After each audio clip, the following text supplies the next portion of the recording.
अजितदादांच्या पाश्चात त्यांची आई, पत्नी, 2 मुलं, तसंच पवारांसारखं एक मोठं कुटुंब आहे आणि राष्ट्रवादी सारख्या एका भल्या मोठ्या पक्ष जो आहे तो देखील अजित पवार यांच्या पाश्चात लोकसभेत, राज्यसभेमध्ये खासदार, महाराष्ट्राच्या विधानसभेमध्ये अनेक आमदार, विधान परिषदेत आमदार, अनेक नगरसेवक ज्यांना अजित पवारांनी संधी दिली, नेतृत्व दिलं, घडवलं, असे अनेक लोक आज मात्र भावनिक आहेत.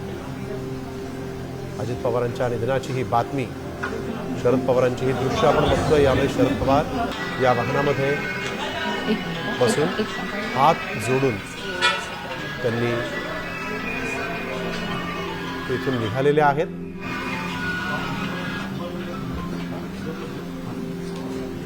सुनील तटकरे, अनेक राज्याचे राजकीय नेते जे आहेत ते सध्या बारामतीमध्ये पोहोचलेले आहेत.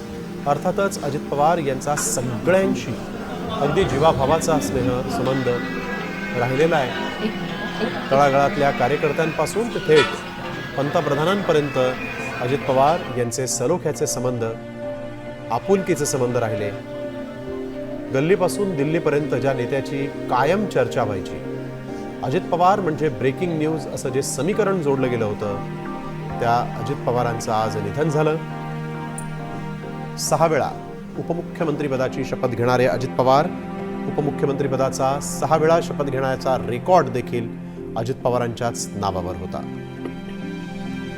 पृथ्वीराज चव्हाण मुख्यमंत्री असताना अजितदादांनी 2दा शपथ घेतली.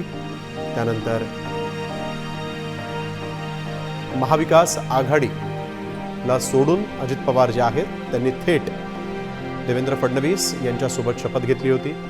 पहाटेचा हा शपथविधी चर्चेत आला होता.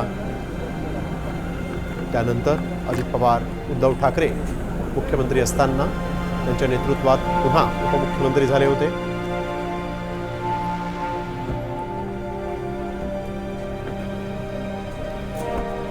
एकनाथ शिंदे यांच्या मंत्रिमंडळात देखील अजित पवार उपमुख्यमंत्री राहिलेत. तसंच देवेंद्र फडणवीस पुन्हा मुख्यमंत्री झाल्यानंतर अजित पवार हे उपमुख्यमंत्री म्हणून महाराष्ट्राच्या राजकारणामध्ये काम करत होते, समाजकारणामध्ये काम करत होते. अर्थमंत्री म्हणून देखील अजित पवारांनी मांडलेलं बजेट जे आहे ते आजवर अनेकांच्या स्मरणात. पुढच्या महिन्याभरामध्येच अजित पवार महाराष्ट्राचं बजेट घेऊन समोर येणार होते आणि आजच महाराष्ट्राचे अर्थमंत्री, उपमुख्यमंत्री असणाऱ्या अजितदादा यांचं अपघाती निधन झालं.